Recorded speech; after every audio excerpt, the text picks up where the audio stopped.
प्रिय दर्शकों, क्या आप जानते हैं कि लंका का राजा रावण अपनी रानी मंदोदरी के साथ कितनी बार संबंध बनाता था?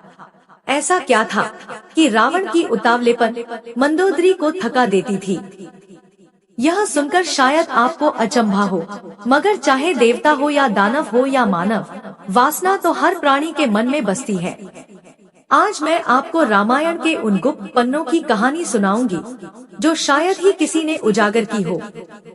यह है लंका की रानी मंदोदरी की गाथा, जिसे रावण की पत्नी के रूप में जाना जाता है।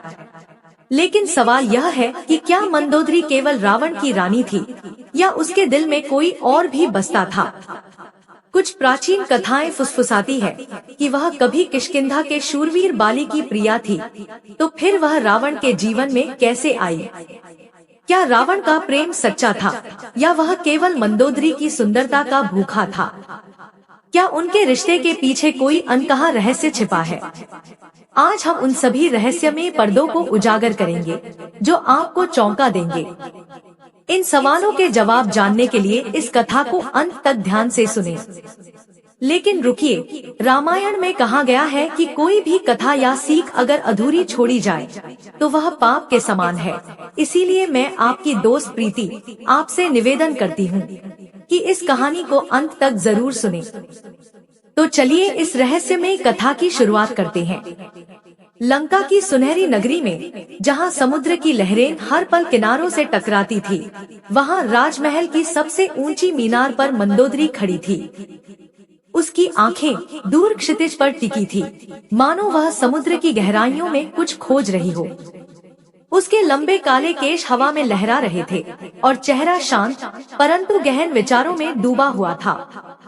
मंदोदरी, लंका की रानी, रावण की पटरानी, जिसके सौंदर्य की तुलना अप्सराओं से की जाती थी, वह आज अपने मन के द्वंद्व में उलझी थी। रावण लंका का सम्राट, 10 सिरों वाला राक्षस और प्रतापी राजा, जिसकी शक्ति और विद्वता का कोई साहनी नहीं था, आज फिर से अपने कक्ष में तप कर रहा था। शिव का परम भक्त था और उसकी तपस्या ऐसी थी कि स्वयं देवता भी उसके समक्ष नतमस्तक हो जाते थे। परंतु मंदोदरी जानती थी कि रावण का हृदय केवल शिव भक्ति तक सीमित नहीं था। उसका मन एक अथाह सागर था, जिसमें ज्ञान, शक्ति और कामनाओं की लहरें हर पल उछाल मारती थी। रानी, स्वामी आपको अपने कक्ष में बुला रहे हैं, एक दासी ने आकर कहा। मंदोदरी ने हल्की सी मुस्कान दी और दासी को जाने का इशारा किया। वह जानती थी कि रावण का बुलावा कभी साधारण नहीं होता था। या तो कोई नया युद्ध प्लान बनाना चाहता था या फिर अपने मन की उथल पुथल को शांत करने के लिए उसकी सलाह मांगता था। मंदोदरी रावण की केवल पत्नी ही नहीं, बल्कि उसकी सबसे विश्वसनीय सलाहकार भी थी। रावण के कक्ष में प्रवेश करते ही मंदोदरी ने देखा कि वह अपने सिंहासन पर बैठा है, लेकिन उसका चेहरा आज कुछ उदास था। मंदोदरी, तुम्हारे बिना यह लंका अधूरी है, रावण ने गहरी आवाज में कहा। मंदोदरी ने हल्के से सिर झुकाया और बोली, स्वामी, आपकी प्रशंसा मेरे लिए गर्व की बात है, परंतु आज आपका मन इतना अशांत क्यों है? रावण ने एक गहरी सांस ली और बोला, मैंने एक स्वप्न देखा मंदोदरी, एक ऐसी स्त्री जिसके सौंदर्य ने मुझे बंधन में डाल दिया था। वह कोई साधारण नारी नहीं थी, उसका तेज ऐसा था मानो सूर्य स्वयं धरती पर उतर आया हो। मैं उसे प्राप्त करना चाहता हूँ मंदोदरी। मंदोदरी का हृदय एक पल के लिए डोल गया। वह जानती थी कि रावण की इच्छाएं कभी साधारण नहीं होती। उसने शांत स्वर में पूछा, क्या यह स्वप्न केवल एक भ्रम है या आप इसे वास्तविकता में बदलना चाहते हैं? रावण ने अपनी भ्रिकुटियां हिलाई और बोला, मैं रावण हूँ मंदोदरी, कुछ भी मेरे लिए असंभव नहीं। मैंने अपने जासूसों को उस नारी की खोज में भेज दिया है। वह सीता है और मिथिला के राजा जनक की पुत्री थी, जो अब राम की पत्नी है। मंदोदरी का चेहरा एक पल के लिए तन गया। उसने कहा, स्वामी, आपकी शक्ति और सामर्थ्य पर मुझे कोई संदेह नहीं है, परंतु किसी परिणीता नारी पर दृष्टि डालना क्या उचित है? क्या यह लंका के सम्मान के लिए ठीक होगा? रावण ने क्रोध में अपनी मुट्ठियां भींच ली और बोला, मंदोदरी, तुम मुझे धर्म का उपदेश दे रही हो। मैंने स्वयं धर्म को अपने अधीन किया है। सीता को प्राप्त करना मेरी इच्छा नहीं, बल्कि मेरी विजय का प्रतीक है। मैं राम को हराकर यह सिद्ध कर दूंगा कि मैं ही इस विश्व का सबसे शक्तिशाली पुरुष हूँ। मंदोदरी जानती थी कि रावण का यह निर्णय लंका के पतन का कारण बन सकता है। उसने एक बार फिर प्रयास किया, स्वामी, मेरे हृदय में आपके लिए केवल प्रेम और सम्मान है। मैं नहीं चाहती कि आप ऐसी राह चुनें जो आपको और लंका को विनाश की ओर ले जाए।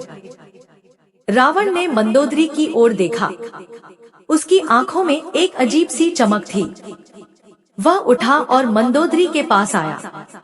उसने मंदोदरी के कंधों को हल्के से थपथपाया और बोला, तुम मेरी शक्ति हो मंदोदरी। तुम्हारे बिना मैं अधूरा हूँ, परंतु मेरी यह इच्छा मेरे हृदय को जलाए जा रही है। मैं इसे पूरा करके ही रहूंगा। मंदोदरी ने कोई उत्तर नहीं दिया। वह चुपचाप वहाँ से चली गई। उसकी आंखों में आंसुओं की एक पतली सी रेखा थी, जो शायद रावण ने नहीं देखी। वह जानती थी कि रावण का अहंकार और उसकी इच्छाएं अब उसे उस राह पर ले जा रही थी, जहां से वापस आना असंभव था। मंदोदरी के कदम धीमे थे, मानो वह न केवल रावण के कक्ष से, बल्कि अपने मन की उथल पुथल से भी दूर जाना चाहती हो। लंका के राजमहल की दीवारें, जो सोने और रत्नों से जड़ी थी, आज उसे एक सुनहरे पिंजरे सी प्रतीत हो रही थी। वह अपने निजी कक्ष की ओर बढ़ी, जहां उसका एक छोटा सा पूजा स्थल था। वहां एक शिवलिंग स्थापित था, जिसे वह स्वयं हर दिन पूजती थी। मंदोदरी ने दीप प्रज्वलित किया और शिवलिंग के सामने बैठ गई। उसकी आंखें बंद थी, पर मन शांत होने का नाम नहीं ले रहा था। हे महादेव, उसने मन ही मन कहा, आपने मुझे रावण की पत्नी बनाया और मैंने इस दायित्व को पूरी निष्ठा से निभाया। पर आज मेरा हृदय यह क्यों कह रहा है कि मेरा स्वामी एक ऐसी राह पर चल पड़ा है जहां केवल अंधकार है। मैं उसे कैसे रोकूं? क्या मेरे प्रेम और समर्पण में इतनी शक्ति नहीं कि मैं उन्हें इस विनाश से बचा सकूं? मंदोदरी की प्रार्थना में गहरी पीड़ा थी। साथ ही वह रावण से प्रेम करती थी, पर यह प्रेम केवल एक पत्नी का अपने पति के प्रति समर्पण नहीं था।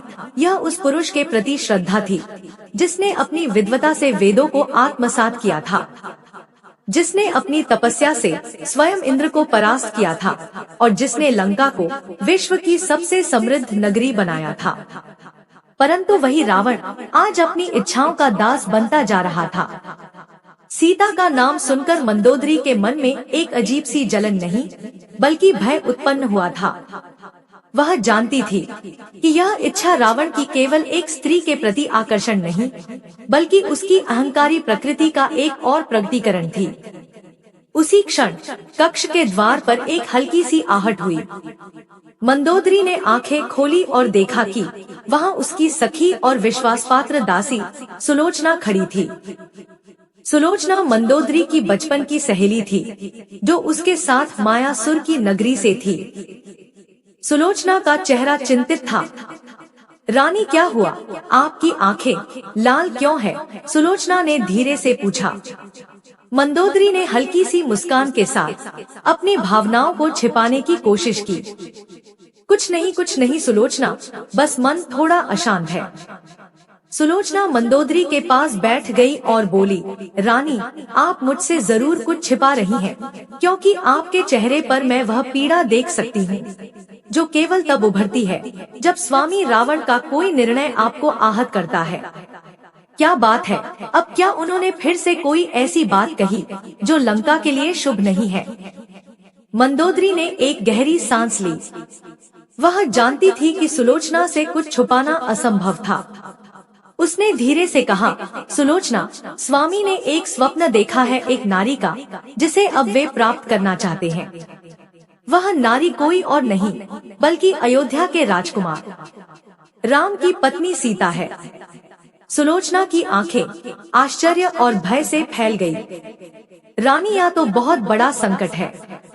स्वामी की शक्ति असीम है, परंतु किसी परिणीता नारी पर दृष्टि डालना यह तो धर्म के विरुद्ध है। और राम कोई साधारण पुरुष नहीं है। मैंने सुना है कि वे स्वयं विष्णु के अवतार हैं।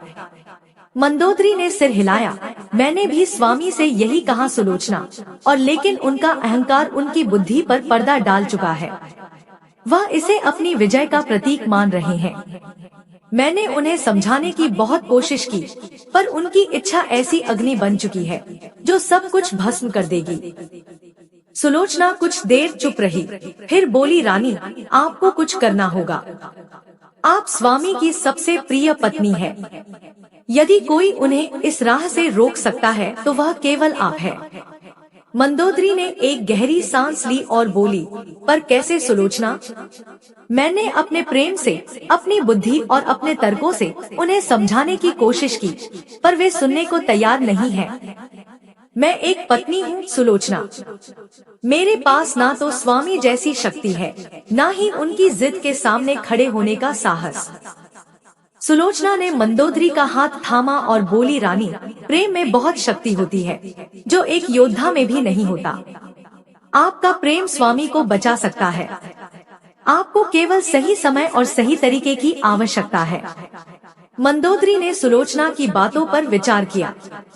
वह जानती थी कि रावण का मन बदलना आसान नहीं होगा, परंतु वह यह भी जानती थी कि यदि उसने प्रयास नहीं किया तो लंका का विनाश निश्चित था। उसने मन ही मन एक संकल्प लिया। वह रावण को इस राह से रोकने के लिए हर संभव कोशिश करेगी, चाहे इसके लिए उसे कितना ही बलिदान क्यों न देना पड़े। उधर रावण अपने कक्ष में अकेला था। उसका मन एक अजीब से द्वंद्व में फंसा हुआ था।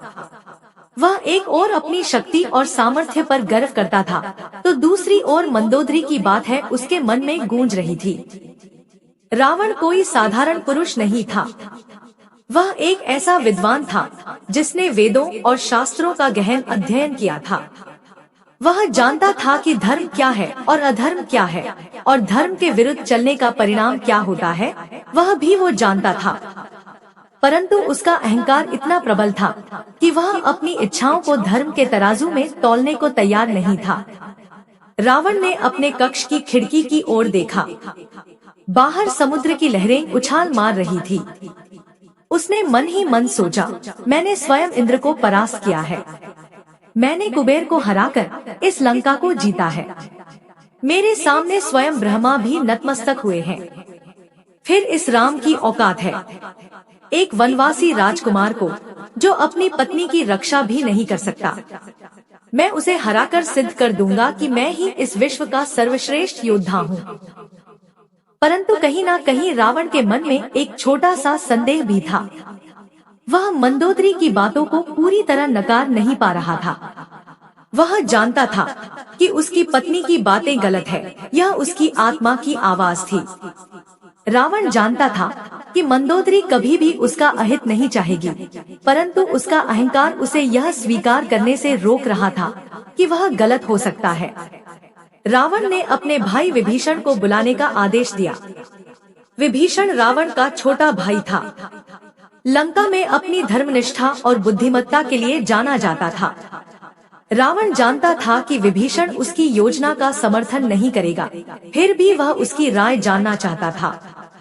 विभीषण जब रावण के कक्ष में पहुंचा, तो उसने रावण के चेहरे पर एक अजीब सी उलझन देखी। उसने नम्रतापूर्वक कहा, प्रणाम भ्राता, आपने मुझे बुलाया, क्या कोई विशेष चर्चा करनी है? रावण ने बिना किसी भूमिका के कहा, विभीषण, मैंने एक निर्णय लिया है।